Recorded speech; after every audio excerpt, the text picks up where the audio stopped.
Hey guys, it's Decky here from beautyandthewifelife.com. I hope that you're well.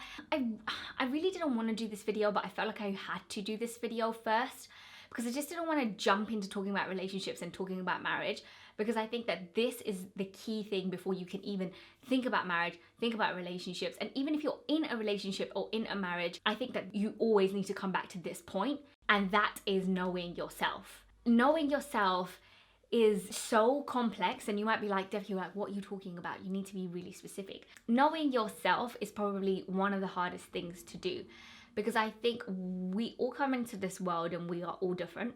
We have different types of personalities, we're brought up differently, we have different environments. What I mean by knowing yourself before getting into a relationship is 1, loving yourself, 2, being comfortable in your own skin, and 3, focusing on what you really want in life and how you plan to live your life.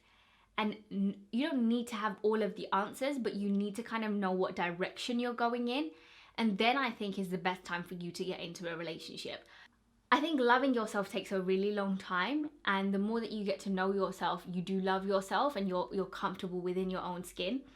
But I just think you can't love another person without loving yourself. If you are dealing with self-love and confidence issues, the way to really try and get over that is fake it till you make it. And that's something that is probably going to be really hard for people. But to be really honest with you, I've had people say to me, oh my God, like you seem really, really confident. You know, you seem like you're not scared of anything. I'll be honest with you, I'm petrified of everything. Like I'm literally scared of everything. I just try and go for as many things that I possibly can. I remember when I was in Orlando on top of a water slide. This is going a little bit off topic, but I was on a water slide and the floor beneath you drops, so you drop into the tube, right? So you're standing there in the tube and the floor drops and you drop into the slide. I think that's the most scared that I have literally been in my life. I will never go on that thing again, but I have tried it once. So if you think to yourself constantly that, yeah, okay, I might not love myself right now, I might not feel confident in my own skin, and I want to get into a relationship, or I am in a relationship and I'm looking for, you know, that kind of love from somebody else, you've got to realize that we have to be okay with being on our own. We have to be okay in our own skin. You know, even if there's people around, there's no one in our mind with us. There's no one who is helping us mentally inside. We can only really help ourselves, you know. There's only so much medication that you can take. There's only so much help that you can get.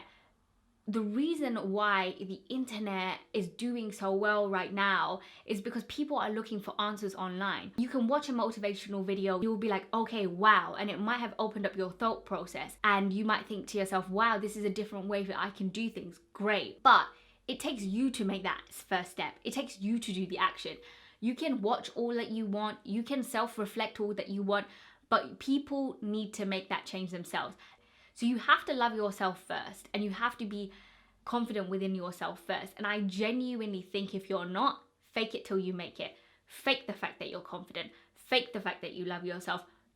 There's a difference obviously between being cocky and that, but the more you start to fake it, the more that you'll start to feel like it's becoming it's coming into your nature. And I'm not saying that you have to be out there if you're an introverted person. It's just knowing and being comfortable in your own skin. And once you're comfortable within your own skin, you're able to open up your heart to another person. But how? Like, what are the practical ways that you can love yourself? What are the practical ways that you can get confidence within yourself? Gratitude. There's so much out there about gratitude at the moment. But I think the best way to realize that, you know, you are loved by other people, and also you are very lucky in your life, which makes you start, you know, feeling great, and you have that feeling of positive energy within you every day, which will make you very confident, which will make you love yourself, is gratitude, right? Because once you realize, oh my God, like I have so much going on in my life, I have so many blessings, you'll start thinking to yourself, okay, I'm ready to do this. I'm ready to, you know, take that job, take that risk, go bungee jumping, whatever, right? But I just think that relationships are for a lifetime, and people don't take that seriously. And if you don't prepare, then you will fail, right? Like you have to revise for exams. It's the same kind of concept. And the best way to do that is gratitude and realize what you do or have in your life. So one of the key things that I do is I don't have my keys at the moment, but I carry around my keys. And obviously when you leave the house in the morning, you have your keys and you walk out the door, you grab them, then you pop them in your bag. And then you come home, for example, and you take out your keys again. So you're not overly touching your keys at, unless you're kind of driving or whatever in the day. And I just think that every time you pick up your keys, think of something that you're grateful for. So, you're walking out the house. Okay, I'm really, really grateful for my partner making me breakfast this morning. Or I'm really, really grateful for the job that I have.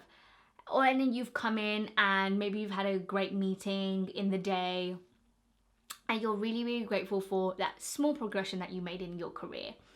So that means that I've reaffirmed in my mind a couple of times in the day, I'm grateful for X, Y, and Z, which basically means that my life is good.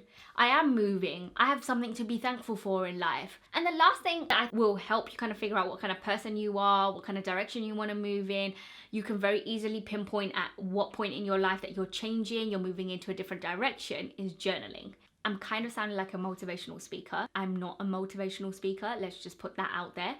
But like journaling has really, really helped me because I can pinpoint in my life, okay, right, this is the point that I didn't want to do this, but I wanted to do this. Like I've got in my journal, as in when I got a job here, I decided, okay, right, I got out of this job, so I'm going to do my makeup course now.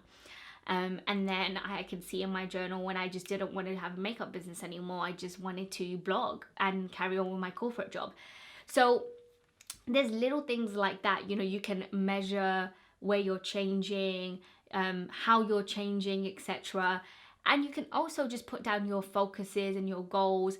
And journaling is very different to kind of writing a diary, I think. I think writing a diary is like, oh, I did this on this day. Sometimes I don't journal for a good couple of weeks because there's nothing really I need to journal about. But I try to journal as much as possible because it gives me focus.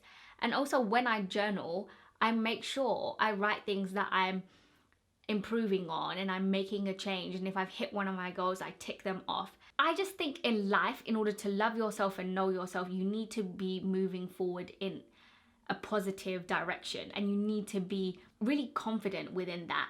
And only then can you make a relationship super, super successful, because otherwise you're going to be draining the other person of their energy. If you don't have any positive energy, you're going to be taking their positive energy. You're going to be trying to take their energy to make it your energy when it needs to be your own. I just think people in this day and age jump into relationships super, super quickly. And I know you might be here saying, girl, you got in a relationship at 17. What do you know? I got very lucky, and I realized I got very lucky because the people we were at 17 are not the people that we are today. And luckily, thank God, thank Krishna, we have grown together through troubles, and we've actually even had to sit down and be like, okay, I told you at 17 I didn't want to do this, but now I want to do this. And we've changed our minds along the way and become different people. And it's all about growing together, right? But if you don't know who you are, how are you meant to move forward with someone else? And so that's why I really wanted to make this video first. I didn't want it to sound too preachy, but I just wanted to kind of be like, this is what you need to do before we move on to step 2. So guys, if you enjoyed this video, make sure you hit me a thumbs up and drop a comment below because I'm really keen to know your thoughts on this subject. And I will see you all soon. Bye, beautiful people.